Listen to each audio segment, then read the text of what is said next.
어느 때보다도 하나님의 평강이 중요한 시대를 살고 있습니다. 지금 이 세상을 보면서 사람들이 굉장히 다양하게 표현을 합니다. 우리가 사는 세상을 어떻게 간략하게 요약할까? 그래서 4개의 형용사의 앞에 있는 그걸 따라서 두 문자를 만드는 게 B-A-N-I, 반이 세상이라고 얘기를 합니다. B-A-N-I. B는 첫 번째 B는 뭐냐면 브리틀하다. 깨지기가 너무나 쉬운 세상이다. 지금 극과 극이 우리도 마찬가지입니다. 세계도 마찬가지입니다. 미국 같은 경우인데 지난번에 대통령 선거를 보셨을 겁니다. 미국 내에도 지금 굉장히 긴장감이 흐르고 있습니다. 내부도 그렇습니다. 국제적으로 그렇습니다. 모든 곳에서 잘못 건들면 부서질 수 있는 그러한 세상을 우리가 살고 있다. 그래서 브리틀이라고 하는 것이 굉장히 중요한 이 세상의 묘사의 단어입니다. 그 다음에 B-A, A는 뭐냐면 영어의 anxious하다, 불안하다라고 하는 겁니다.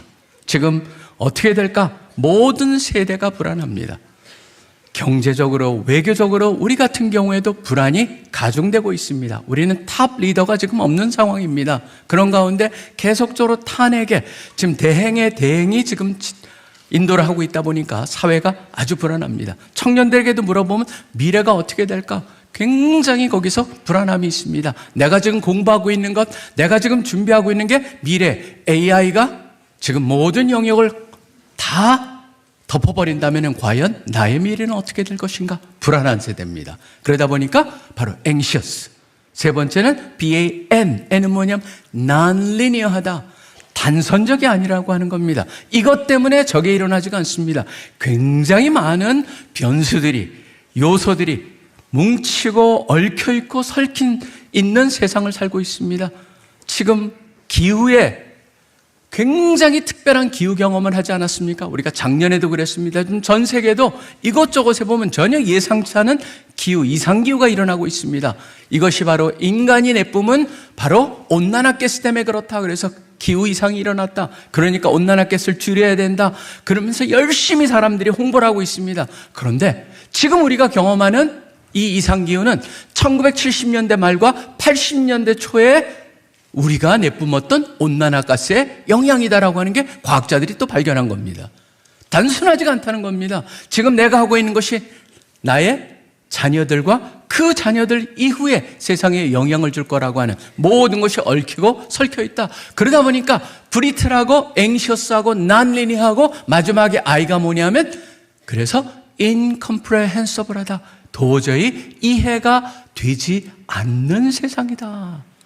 그게 바로 지금 세상 사람들이 말하고 있는, 그렇기 때문에 여러분들이 유튜브 같은 데서 BANI를 쳐보시면은 거기에 다양한 사람들이 나와서 BANI에 대해서 얘기를 하는 세상을 살고 있습니다. 저는 여기서 한번 생각을 해봅니다. 과연 이런 세상 속에서 우리가 누구를 의지하며 살 수 있겠냐라고 하는 것입니다. 한 분밖에 없습니다. 이 세상의 모든 것에 돌아가고 어디를 향하고 있고 어떻게 될 것인가를 아시는 분은 누구 손에 있습니까? 하나님 손에 있습니다. 그렇기 때문에 우리는 하나님을, 그 사실을 아는 사람들은 그 하나님을 꼭 붙잡고 사시는 여러분들이 되시기를 간절히 축원합니다. 가장 핵심 단어는 바로 믿음으로 산다라고 하는 겁니다.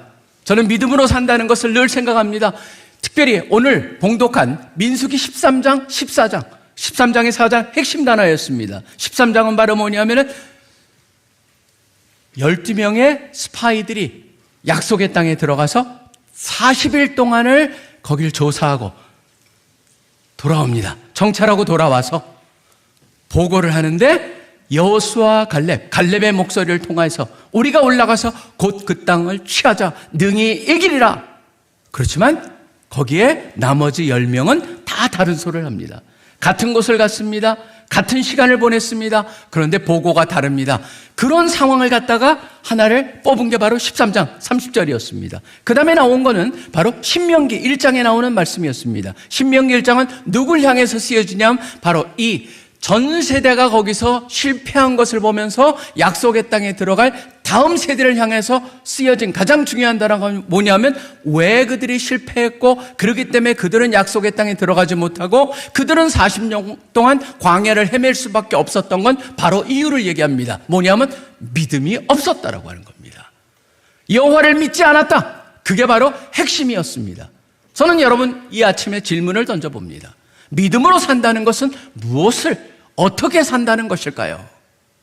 세 개를 갖다가 얘기하면서 이것이 여러분의 가운데 지금 믿음으로 살 때 이 세 개를 점검하시면서 믿음의 삶을 사시는 여러분이 되시기를 간절히 소원하는 마음으로 저는 먼저 말씀을 드립니다. 첫째가 바로 뭐냐면 저는 세 단어가 뭐냐면 앞에 있는 단어가 인기도, 믿음의 인기도를 점검해라. 그게 바로 제 말씀의 제목입니다. 첫 번째 인입니다. 인은 뭐냐면 바로 인지라고 하는 것에서 나는 겁니다. 영어에서 보면 perception. 과연 내가 어떻게 이거를 갖다가 인지하느냐, 판단하느냐라고 하는 겁니다. 상황 판단에 영향이 되어져 있습니다.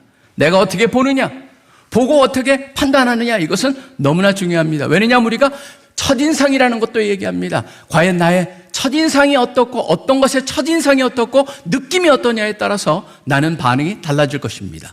근데 12명이 그곳을 다녀와가지고 뭐라고 얘기합니까? 그들이 가졌던 인지함은 완전히 달랐습니다. 여호수아 갈렙과 10명은 다릅니다. 여호수아 갈렙은 뭐라고 합니까? 그들은 우리의 먹이라고 얘기합니다. 그런데 10명은 뭐라고 합니까? 그들은 우리에게를 메뚜기같이, 우리가 보기에도 메뚜기 같다라고 얘기합니다. 왜 그런 차이를 만들까요? 저는 늘 이것이 저한테 된 질문이었습니다. 바로 세상을 내가 어떻게 보고 있느냐, 그 다음에 우리 모든 믿는 사람들이 세상을, 상황을 어떻게 인지하고 있느냐라고 하는 것입니다. 동일한 것을 봤지만 왜 저렇게 다르게 보일까? 동일한 사건이지만 왜 한겨레 신문과 조선일보는 이렇게 다른 것일까? 여러분, 그게 바로 우리한테 던지는 질문입니다. 왜 그것이, 무엇이 그렇게 다르게 만드냐라고 하는 질문입니다. 고린도후서 4장 4절을 보시면은 특이한 거 하나가 나와 있습니다. 거기에 보면 한 단어가 뭐가 나오냐면 이런 게 나옵니다. 세상의 신이 믿지 않는 사람들의 눈을 흐리게 만든다. 여러분, 근데 거기에 흐리게 만든다는 단어는 약화시킨 겁니다. 원래 단어는 뭐냐면 시각장애로 만들어버린다라고 하는 표현이 거기에 헬라어에 쓰여져 있습니다. 저는 그런 질문을 던져봅니다. 세상에 살다 보니까 그러한 우리도 혹시 세상의 영향 속에서 지금 세상의 신이 지배하고 있고 그들의 눈을 가려버렸기 때문에 하나님을 보지 못하고 하나님을 믿지 못하게 하는 그런 속에서 나도 영향을 받고 사는 것이 아닌가. 그렇기 때문에 여러분, 사도 바울은요 기도를 합니다. 에베소 교인들을 향해서도 무엇을 기도합니까? 에베소 1장 18절 같은 경우 보면은 너희의 마음의 눈이 밝혀지길 원한다라고 기도합니다. 마음의 눈이 밝혀지고, 또 열왕기 하 6장 같은 경우에도 뭐가 나옵니까? 여러분 보시면 도단성이라는 곳에 엘리사랑 갇혀져 있었습니다. 거기 사환이랑 거기에 아람 군대에 둘러싸여져 가지고 이제 그들이 포위하고 곧 있으면 죽을 것 같으니까 사환이 큰일 났습니다. 지금 우리는 곧 죽을 것 같아요. 저 사람들이 저렇게 둘러쌌어요. 그랬더니 엘리사가 기도를 합니다. 하나님, 사환의 눈을 열어서 현실을 보게 하여 주시옵소서라고 봤더니 뭐가 보입니까? 불말과 불병거가 보이는 거예요. 여러분, 그게 바로 여기에 비밀이 있다라고 하는 겁니다. 믿음의 눈으로 본다라는 것은 무엇입니까? 우리 눈 이상을 볼 수 있어야 되는 것이죠. 눈에 보이는 것 이상. 여러분이 보이는 게 전부라고 생각하십니까? 모든 존재가 우리한테 보인다고 생각하십니까? 아닙니다, 여러분.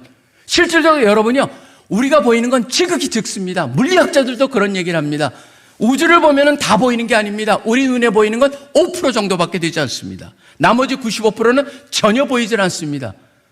예를 들자보면 블랙홀 같은 것도 여러분 눈에 전혀 보이질 않습니다. 왜냐하면 블랙홀은 모든 빛까지도 빨려 들어가기 때문에 우리 눈엔 보이지 않습니다. 그렇지만 존재합니다. 무슨 얘기를 하는 거냐면은 바로 이 세상에 물리적인 이것만이 전부가 아니라고 하는 겁니다. 영적인 영역이 있습니다. 영적인 영역에 하나님이 주관하고 계시고 함께 하시고 인도하시고 하는 그런 모든 것이 있다라고 하는 것이죠. 그렇기 때문에 여러분, 유명한 말이 있습니다. 유대의 속담인데, 사람은 사물을 있는 그대로 보지 못한다.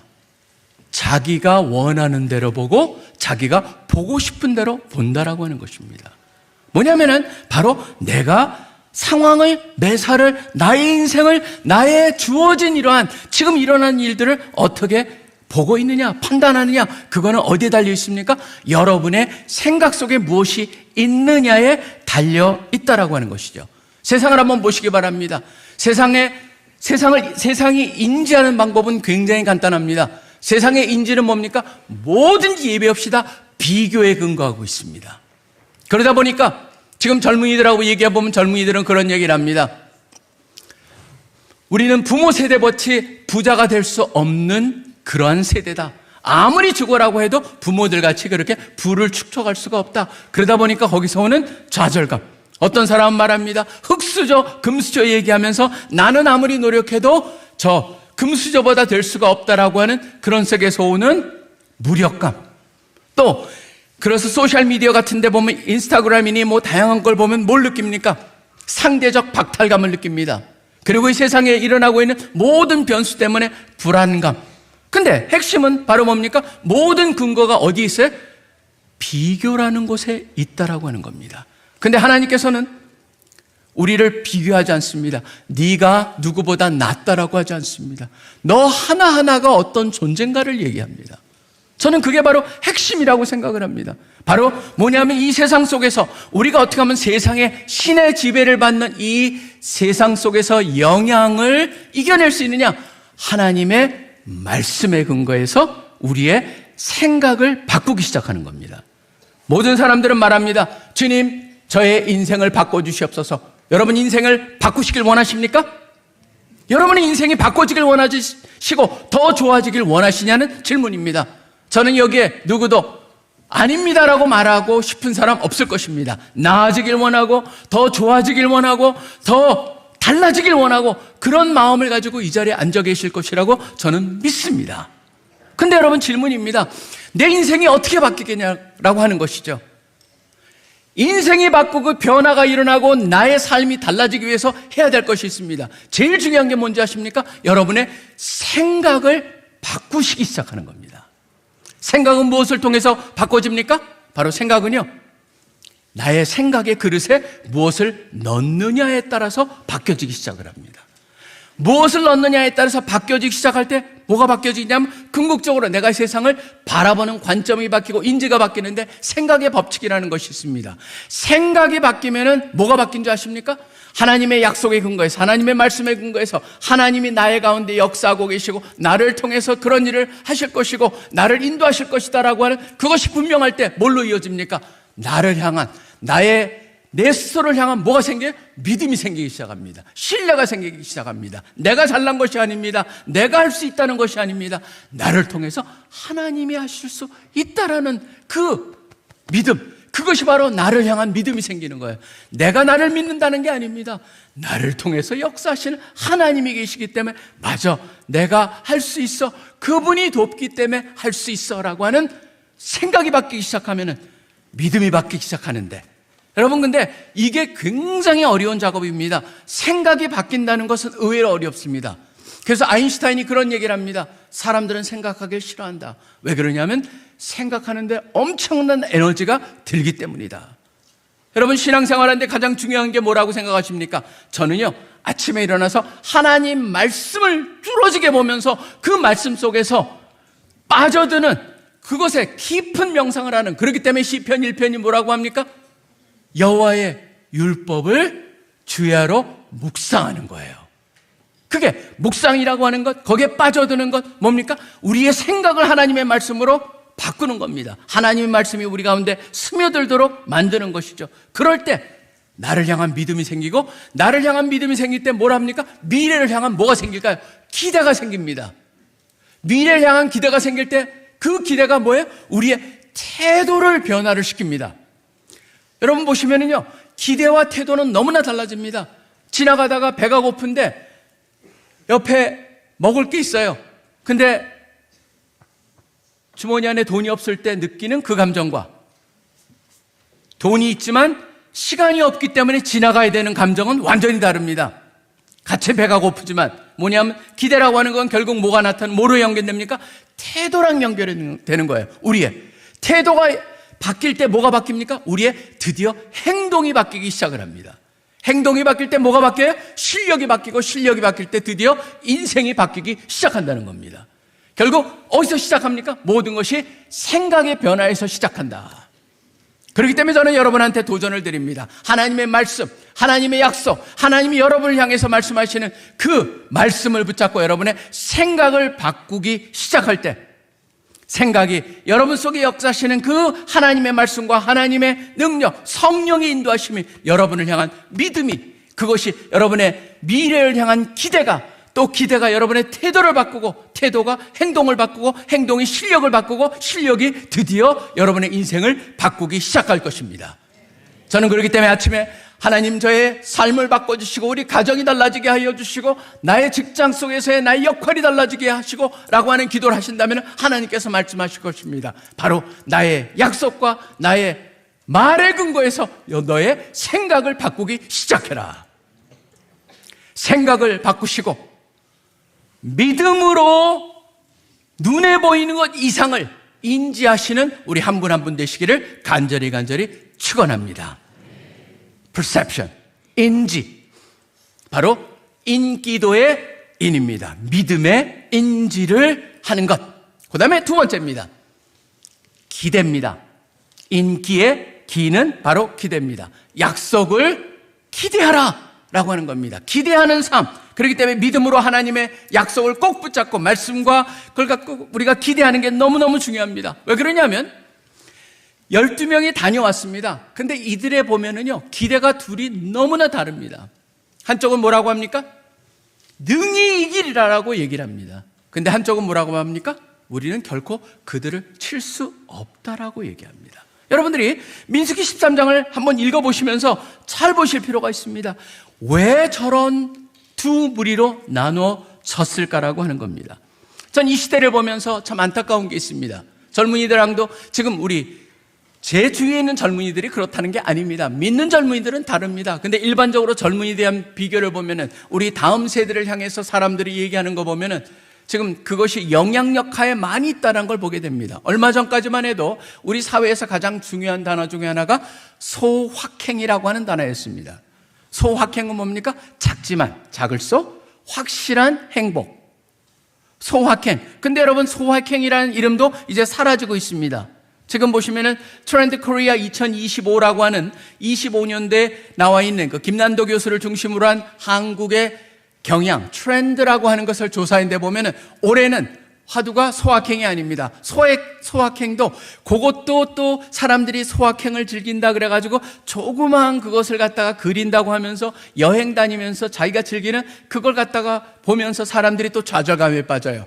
그러니까 더 이상 이제는 소확행조차도 시대가 아니다. 요새는 어떤 게 또 뜨고 있는 단어 중에 하나냐면 아보하라고 하는 단어가 뜬다고 합니다. 아주 보통인 하루. 그냥 하루하루가 그냥 평범하면 그걸로 만족해. 저는요, 소확행이나 아보하라고 하는 이 단어의 이 트렌드를 보면서 하나 느끼는 게 있습니다. 뭐가 있습니까? 공통점은 꿈이 사라지고 있다라고 하는 겁니다. 미래를 향한 기대가 사라지고 있다라고 하는 겁니다. 미래를 향한 기대가 사라지고 있습니다. 질문은 뭐냐면은 왜 그게 사라지고 있느냐라고 하는 겁니다. 왜 꿈이 없어지고 있느냐라고 하는 겁니다. 저는 그걸 보면서 느끼는 게 참 안타까운 것은 뭐냐면 지금 잘못된 것을 그 안에서 소망을 보고 그것을 통해서 기대를 하고 있다라고 하는 것이죠. 성경에서는 우리 인간을 갖다 향해서 하나님께서 분명히 말씀하십니다. 이스라엘 백성들에게, 우리 믿는 사람들에게 동일하게 말씀하시는 거죠. 뭐라고 합니까? 너는 여기에 소망을 두지 말라, 여기를 기대하지 말라 대상들이 나옵니다. 그 중에 제일 자주 나오는 게 뭔지 아십니까? 재물의 풍부함에 소망을 두지 말라라고 얘기합니다. 여러분, 저는 한번 잘 생각해 볼 필요가 있습니다. 지금 우리와 같이 자본주의의 영향 속에 살고 있는 사람은 그것만 있으면 뭐든지 다 해결될 것 같죠? 저는 제가 모금을 하러 다니면서 수많은 부자들을 만나보지만 여러분 보시면 그들의 만족은 부의 풍부함에 있지 않다라고 하는 겁니다. 공통점이 있습니다. 믿는 사람일수록, 그것을 가져본 사람일수록 그것이 얼마나 헛된 것인가를 정확히 알고 있습니다. 그거 자체가 우리한테 소망이 될 수가 없습니다. 그 다음에 또 어떤 걸 얘기합니까? 우상이 우리의 소망이 되어서도 안 된다고 합니다. 우상은 뭡니까? 사람이 만들었다라고 하는 공통점이 있습니다.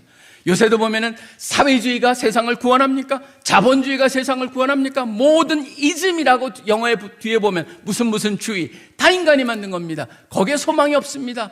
그것이 우리의 소망의 근원이 될 수가 없습니다. 강대국도 강력한 군대도 어떤 인간이라고 하는 존재도 소망의 대상이 될 수가 없습니다. 유일한 소망의 대상은 누가 되셔야 됩니까? 하나님입니다. 하나님의 구원입니다. 그리고 뭡니까? 소망의 대상은 뭐냐면 가장 중요한 건 하나님 중에서도 하나님의 우리를 향한 헤세드, 은혜, 바로 언약적 은혜, 그분의 인자하심, 그분의 긍휼과 용서하심, 그뿐만 아니라 우리에게 부어주시는 그 약속들이 엄청나게 크다라고 하는 것, 그것을 갖다가 우리가 기억하고 하나님께 소망을 두고 하나님을 기대하고 하나님 안에서 우리가 꿈을 꿔야 된다라고 하는 것입니다. 우리는 다른 사람을 비교하면서 나 자신을 다시 보지 못합니다. 한번 나 자신을 봅니다. 저는 제가 지난번에 어떤 책을 읽다 보니까 우리가 대단한 줄 알았지만 이 정도 대단한지 몰랐다라고 하는 생각을 한 적이 있습니다. 뭐냐면 캐서린 페이지 하든이라고 하는 유니버시티 텍사스 어스틴이라고 하는 곳에서 생물학을 가리키는 유명한 학자입니다.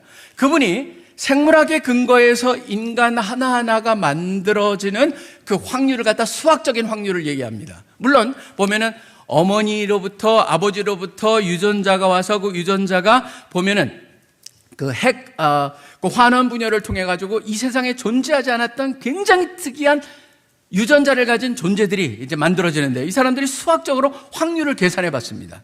제가 그분이 말한 거를 한번 얘기해 보겠습니다. 지금 여자랑 남자랑 태어날 때 태어나는 게 좀 다릅니다. 특별히 여자 같은 경우에는 여아가 태어났을 때 여아는 태어날 때부터 성숙되지 않은 미성숙 난자를 200만 개 정도를 갖고 태어납니다. 200만 개 정도를 갖고 태어나가지고 어느 나이가 되면은 그 중에 하나하나씩 이제 성숙되면서 밖으로 나오는데 200만 개 중에서 400개가 선택을 받아가지고 그게 성숙돼서 밖으로 나옵니다. 남아 같은 경우에는 완전히 다릅니다. 태어날 때 정자가 하나도 없습니다. 사춘기를 지나면서 그때부터 시작해가지고 평생 정자 수가 몇 개가 나오냐면 놀라지 마십시오. 5,250억 개가 나옵니다. 5,250억 개. 그러니까 200만 개 중에서 선택받은 400개 중에 하나 중에서 5,250억 개 중에 하나가 만나가지고 여러분이 등장을 한 겁니다. 여러분의 등장을 순수하게 수학적인 확률로만 생각하면 어떻게 되는 줄 아십니까? 바로 70조분의 1입니다.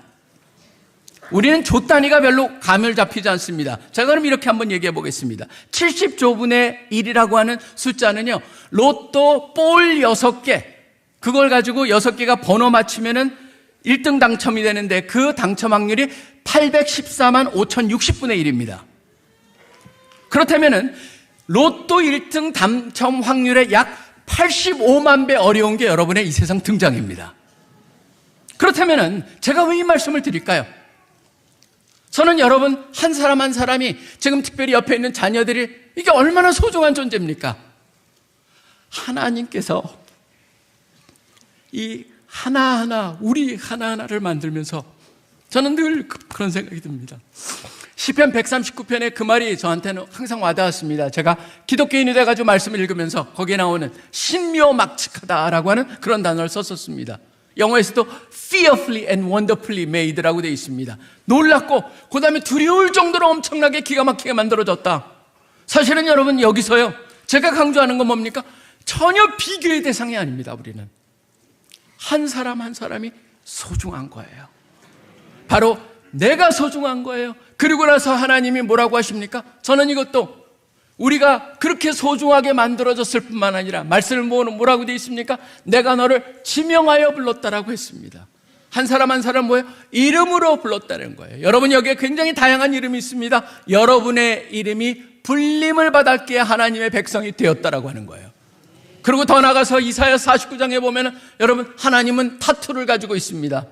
표현이 뭐냐면 이렇게 되어 있습니다. 내가 너를 내 손바닥에 새겼다. 하나님의 손바닥에 여러분이 타투가 되어 있다라고 하는 그 하나님의 마음입니다. 요새도 보면 젊은이들이 그런 것을 서로 사랑한다고 그래가지고 타투를 합니다.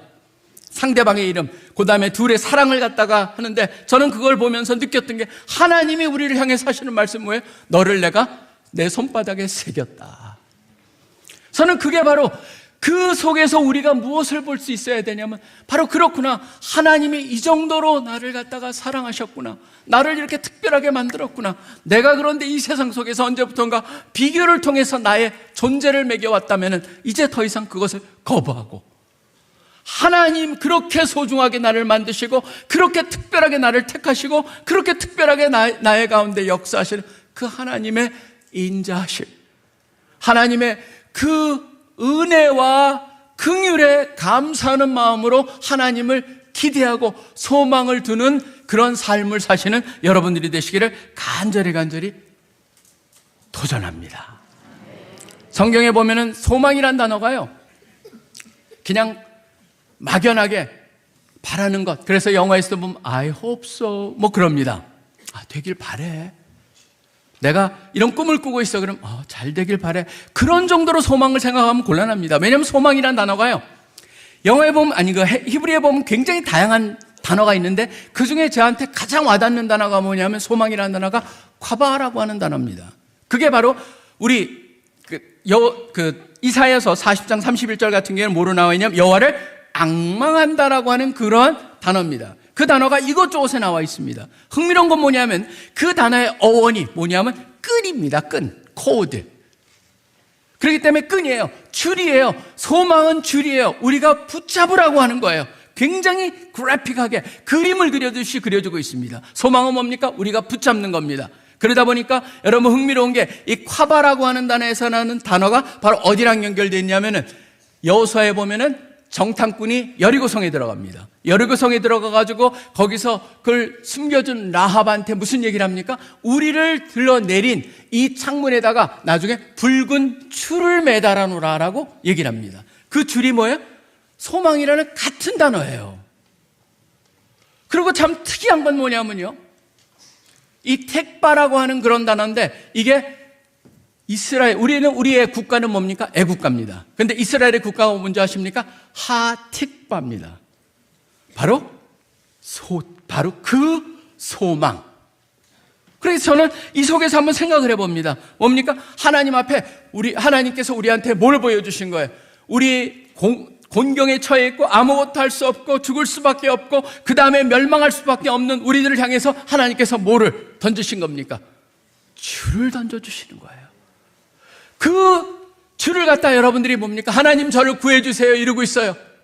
그러면 안 되겠죠? 뭘 해야 돼요? 붙잡아야 되는 거예요.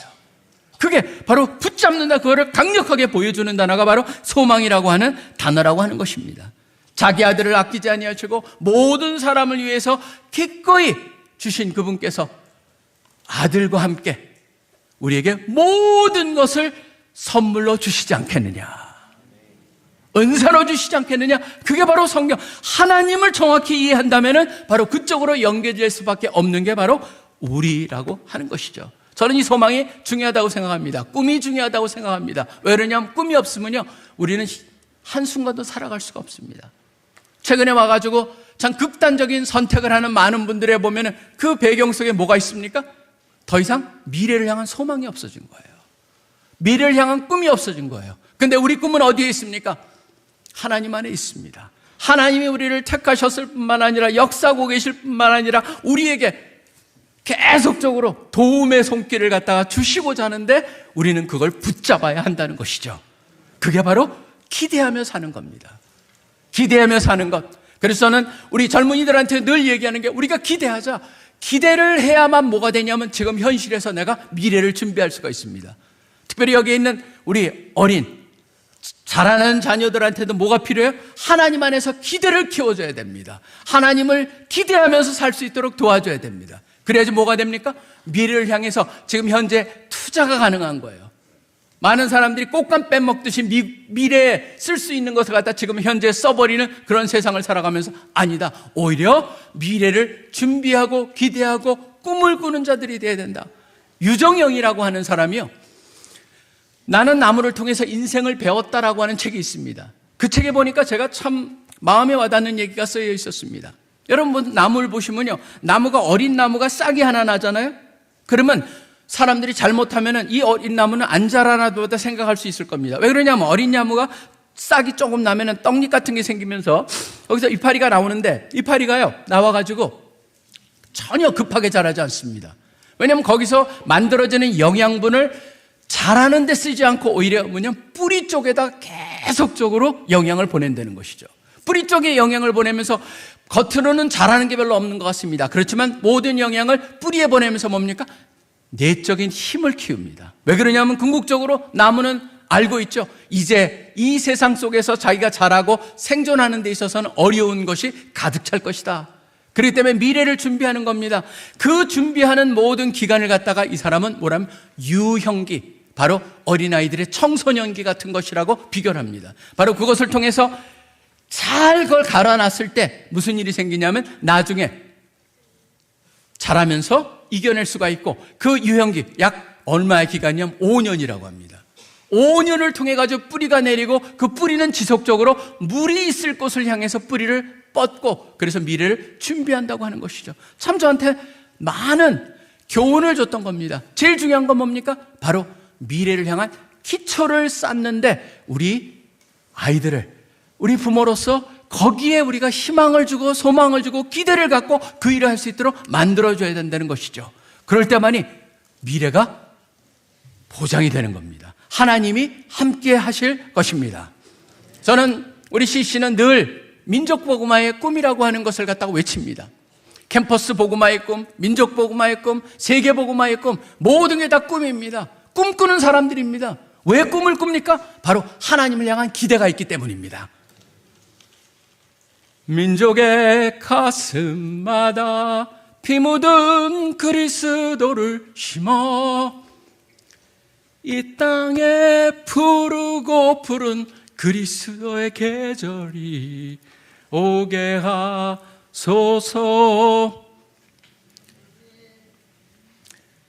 주의 청년들이 예수의 꿈을 꾸고 인류 구원의 환상을 보게 하소서.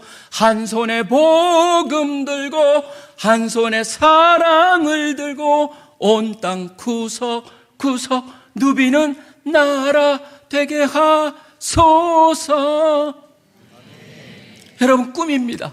소망입니다. 그런데 헛된 환상이 아닙니다. 하나님께서 우리한테 허락하신 비전입니다. 전 그렇기 때문에 여러분들이 힘을 얻으셔야 됩니다. 우리는 결국 꿈에 이끌리며 사는 사람들입니다. 기대를 갖고 사시고 소망을 갖고 사시고 하나님께서 우리 한 분 한 분에게 투자하신 그 하나님의 사랑과 열정과 그 계획을 갖다 여러분이 생각하시면서 내가 양으로 생명을 얻게 하고 더 풍성히 얻게 하려 오셨다라고 하는 예수님의 약속을 붙잡으시고 승리하시는 한 분 한 분 되시길 간절히 축원합니다. 기대하는 겁니다. 인지하고 제대로 인지하고 그 다음에 믿음으로 기대하고 그 다음에 마지막으로 돈은 포기하지 말고 도전하라고 하는 겁니다. 도전해야 됩니다. 여호수아 갈렙은 뭐라고 하냐면 올라가서 그 땅을 취하자. 근데 이쪽은 우리는 칠 수 없다, 할 수 없다라고 얘기합니다. 그런데 흥미로운 거는 모든 사람들이, 그 대부분 사람들이 누구를 쫓습니까? 다수를 쫓습니다. 10명을 쫓아버립니다. 10명을 쫓아버리니까 그 쫓아오는 사람 중에 하나도 약속의 땅에 들어가질 못합니다. 뭐냐면 바로 도전하지조차도 못한다라고 하는 겁니다. 저는 한번 그런 생각을 해봤습니다.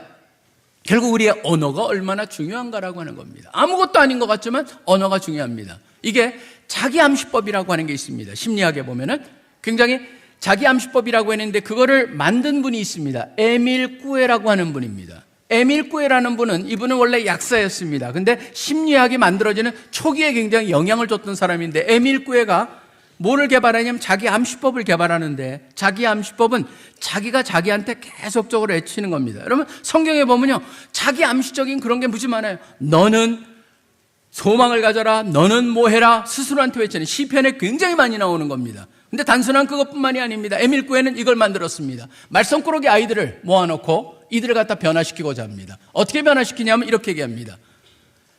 그 아이들을 갖다가 복창을 하면서 계속적으로 수십 번을 반복하고 하루를 시작하게 합니다. 그게 바로 이런 말이었습니다. Day by day, 그러니까 매일매일, in every way, 모든 면에서 I'm getting better and better. Day by day in every way I'm getting better and better. 이걸 갖다가 수십 번을 갖다가 외치고 하루를 시작합니다. 근데 매일매일 모든 면에서 나는 점점점 좋아지고 있다. 이것을 갖다 수십 번 외치고 시작하는데 무슨 일을 하는 줄 아세요? 아이들이 바뀌기 시작하는 거예요. 여러분, 그거는 특이하지 않습니까? 저는 그게 바로 사람들의 의식 속에서 자기를 변화시키는 과정입니다. 기대가 있으면서 그 기대를 가지고 해야 되는데, 지금 저는 그런 질문을 던져요. 아무 달라진 것도 없는데 아이들이 외쳐만 줘도 그렇게 변화가 되기 시작하는데, 우린 뭐가 있습니까? 하나님의 약속이 있습니다. 함께 하시나 성령님의 도우심이 있습니다. 그렇다면 그걸 근거해서 우리는 어떻게 해야 돼요? 외쳐야 돼요. 내 스스로한테.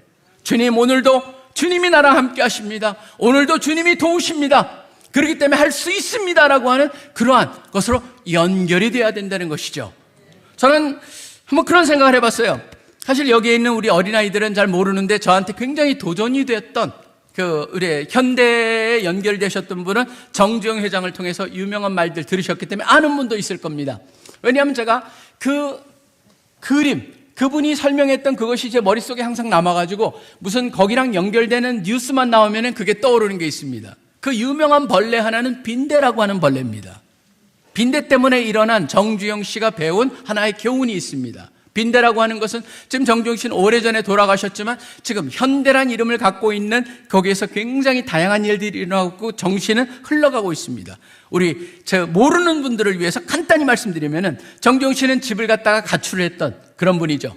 사실은 가출을 실패 몇 번 하고 드디어 성공을 해가지고 가출을 해서 인천 부두가에서 일을 하고 있을 때였다고 합니다. 거기서 부두 인부로 일을 하는데 밤새도록 뭐냐면 잠을 못 자는 거예요. 왜 그러냐면 그땐 빈대가 무지 많았습니다. 시골 가보면 빈대가 꼭 있었죠.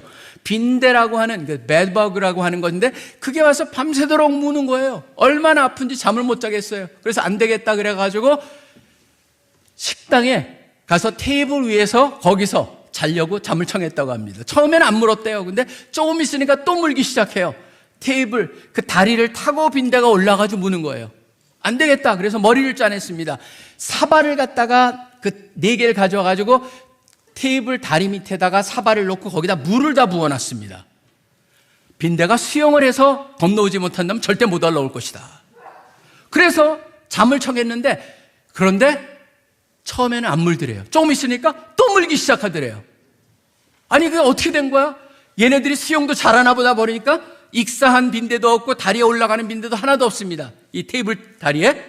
그러고 나서 불을 켜가지고 보니까 바로 저 밑에 빈대가 올라가 있고 위에 올라가 있는 빈대를 봅니다. 그러니까 빈대가 못 올라가겠으니까 자기네가 머리를 쓴 게 뭡니까? 벽을 타고 천장에 올라가서 거기서 공수부대원들이 다 된 것이죠. 그러면서 거기서 만들어진 유명한 말이 있습니다. 뭐냐면 회복이나 했어라고 하는 유명한 말이 만들어집니다. 저는 그 상황을 생각해 볼 때 늘 떠오르는 건 뭐냐? 빈대를 통해서 주시는 그런 교훈이라고 하는 것이죠. 포기하지 않는다. 제가 싱가포르에서는 3년을 사역을 했었습니다. 거기서 신학교에서 제가 학장을 하면서 3년을 있었는데 그때 있으면서 느낀 거 하나가 있습니다. 사람들이 미국 가면은요, 맨 처음에 우리나라 사람들은 처음에 갔을 때 영어 배우는 게 굉장히 힘이 듭니다. 왜냐하면 우린 계속적으로 문법적으로 생각을 합니다. 문법적으로 생각하면서 영어를 배우는 게 힘드는데, 근데 특이한 건 뭐냐? 싱가포르만 오면 처음부터 막 그냥 해요. 왜냐하면 싱가포르 사람들이 문법이 엉망이거든요. 제가 그걸 보면서 거기 보면 택시 운전사도 그렇고 그냥 단어의 연결입니다. 근데 우리는 단어를 무지 많이 알거든요. 그러니까 사람들이 와가지고 문법에 관계없이 마구 얘기를 하다 보니까 영어가 상대적으로 빨리 느는 것을 봤습니다. 바로 뭐냐면요, 그게 바로 일단 도전해라. 그러면 달라진다라는 것을 저는 볼 수가 있었습니다. 사실 저는 늘 사람들이 얘기를 합니다. 도전할 때입니다. 그러면은 지금 너무 제가 늦지 않았나요? 근데 아까는 제가 젊은이들이 뿌리에 바로 기초를 다지는 데 초점을 맞춰야 된다면은 나이 든 분들한테는 전혀 늦지 않았습니다라고 하는 도전을 드리길 원해요. 곧 올라가서 그 땅을 취하자 능히 이기리라라고 말한 바로 그 갈렙이 여호수아 14장을 나중에 한번 읽어보시기 바랍니다. 여호수아 14장을 보시면요, 갈렙이 그런 얘기를 합니다. 거기서 고백을 하는데 땅을 점령할 땅, 특별히 헤브론 땅을 눈앞에 두고 뭐라고 얘기냐면, 내가 모세가 나라와 함께 거기서 갔을 때가 내가 40살이었습니다. 근데 지금 85세, 그러니까 45년이 지났습니다. 근데 뭐라고 하는지 아세요? 그때나 지금이나 내가 똑같이 강하다라고 여전히 강하고 오히려 더 강하다라고 하는 그런 문장을 쓰면서 자신의 상황을 설명해 주고 있습니다. 사실 저는 갈렙을 보면서 착각일까요? 아닙니다. 저는요, 생물학적으로도 봤을 때 여러분 보시면 인간이는요, 지속적으로 엄청난 이 땅에서 우리가 이 땅을 떠날 때까지 하나님께서 계속적으로 우리가 발전의 여지를 많이 남겨줬다는 건 여러분 뇌에서 가장 중요한 부분이 어디입니까? 전두엽이라고 하는 겁니다. 여기서도 생각하고 사고하고 모든 것을 컨트롤 타워 중에서 가장 핵심 부분인데, 전두엽을 조사해 보니까 전두엽 같은 경우에는 나이가 든다고 금방 망가지지 않습니다. 60세 정도까지도 지속적으로 성장이 가능하고 성숙이 가능하고 그 다음에 변형이 가능하다라고 하는 게 바로 많은 과학자들이 발견한 겁니다. 저는 여러분이 지금 나이가 내가 얼마다, 그리고 이제는 나는 지났다, 전혀 그렇지 않습니다. 새로운 도전도 새로운 시도도 올해부터 새로운 일도 시작할 수가 있습니다. 21세기의 갈렙들이 되시기를 바랍니다. 어제도 보니까 우리나라에 가장 오래 사신 분이죠. 제가 존경하는 김영석 박사는 지금 105세입니다. 105세가 나오셨는데도 정정하세요. 생각을 하시는데 어떻게 저렇게 생각에 흔들림이 없을까? 왜냐하면 그분하고 가장 친했던 그 안병욱 박사님도 제가 거기 아드님하고 제가 친하다 보니까 안병욱 박사님도 존경했는데, 그 두 분들의 그 대화 속에서 저는 철학이라고 하는 것이 무엇이고 인생과 삶에 대한 중요한 걸 배웠었는데, 아직도 전혀 흔들리지 않고 말씀하시는 그분한테 질문했었습니다. 우리 김 박사님에게는 인생의 가장 피크가 언제쯤인 것 같습니까? 그랬더니 이분이 70세, 75세 그때를 얘기했었습니다. 그게 바로 인생의 피크다라고 얘기합니다. 여러분, 피터 드러커라고 제가 좋아하는 분도 얘기를 합니다. 그분은 항상 재미있게 얘기합니다. 책을 많이 쓰셨기 때문에. 드러커 박사님, 당신이 쓰신 책 중에 무엇을 읽어볼까요? 그런 이분은 말합니다. 내 다음 책. 거기 다음 책에는 인생을 살아오면서 지금까지 했던 더 많은 노하우가 녹여 있기 때문이죠. 이분한테 물어봤습니다. 당신의 인생의 피크는 언제입니까? 65세에서 75세라고 얘기를 했습니다. 그보다 더 늦은 사람이 있습니다. 제가 보기엔 갈렙 중에 갈렙이라고 생각하는 사람입니다. 나중에 혹시 관심 있으시면은 해리 리버만이라고 하는 분을 한번 찾아보시기 바랍니다. 해리 리버만이라는 사람은요, 은퇴 다 한 사람입니다. 원래 이 사람은 저쪽 폴란드 쪽에서 미국으로 이민 온 유대인입니다. 유대인인데 맨 처음에 와가지고 고생을 많이 했죠. 그러다가 캔디샵도 하고 별걸 다 하다가 나중에 은퇴를 합니다. 은퇴를 해가지고 양로원에 들어갔는데 양로원에서 이제는 죽을 날만 기다리고 있습니다. 그때가 76세 되는 즈음이었습니다. 76세가 되는데 그때 이제 친구들하고 무슨 게임을 하고 있는데 친구들이 안 와요. 그래서 혼자 이렇게 외롭게 있는데 거길 지나가던 한 젊은이가 그 사람을 향해서 도전을 합니다. 할아버지 여기서 뭐해요? 그랬더니 친구들이랑 이러이러해서 자초지종을 얘기합니다. 그랬더니 이분이 말합니다. 그렇게 시간 낭비하지 마세요. 할아버지 새로운 걸 해보세요. 한번 그림을 배워보면 어떠세요? 그랬더니 이분이 얘기합니다. 내가 평생 붓을 한 번도 안 잡아봤어. 넌 내가 나이가 얼마인 줄 알아? 내가 76살이야. 그랬더니 할아버지는요, 그 생각의 사고에 문제가 있는 거예요. 그게 이 사람을 갖다가 도전을 줍니다. 이 사람이 그때부터 그림을 그리기 시작을 합니다. 그림을 그리기 시작하면서 이 사람이 새로운 그림의 형태를 만드는데, 이 사람의 별명이 뭔지 아십니까? 혹시 유대인 화가 중에서 샤갈이라고 하는 사람, 마르크 샤갈이라는 사람을 좋아하는 사람은요, 이 사람의 별명이 뭐냐면 미국의 샤갈입니다. 이 사람은 나중에 103세의 세상을 떠나기까지 전시회를 얼마나 많이 하면 300회 이상을 전시를 합니다. 300개 이상을 하면서 이분의 그림들이 뉴욕 가면은 이것저것 흩어져 있는데 그분한테 얘기했습니다. 나는 나이가 들면은 늙는 게 아니다. 나는 더 성숙해지고 있는 것이다. 저는 여러분에게 도전을 드리길 원합니다. 뭐냐면 지금 내가 나이가 많기 때문에 내가 뭔가 없기 때문에 도전을 못한다. 아닙니다. 없어도요 달라질 수가 있습니다. 여러분 보시면 없기 때문에 못합니까? 안데르센도요 지극히 가난한 사람이었습니다. 근데 고백을 합니다. 나는 가난했다. 그리고 볼품이 없었다. 그렇지만 가난했기 때문에 내가 성령팔이 소녀를 쓸 수 있었고, 내가 볼품이 없었고 못생겼기 때문에 미운 오리 새끼를 쓸 수 있었다. 여러분 뭡니까? 없기 때문에 못하는 게 아닙니다. 오히려 없음이 성공의 또 승리의 이유가 될 수 있는 것, 그것이 이 세상에 너무나 많다라고 하는 겁니다. 뭐냐면 도전 정신이 있느냐, 해보겠느냐, 하고자 하느냐, 바로 그것이 핵심이라고 하는 것입니다. 여러분에게 한번 도전을 드리기를 원합니다. 왜냐하면 우리도 많은, 사실 지씨 같은 경우에는 모금을 해가지고 같이 살다 보니까 우리 사역을 합니다. 그러다 보니까 늘 무슨 프로젝트를 하다 보면은 그 재정에 뭔가 굉장히 쪼들릴 것 같은데 그러지 않습니다. 왜냐하면 꿈을 꾸자. 그래서 젊은 우리 간사가 꿈을 꿨습니다.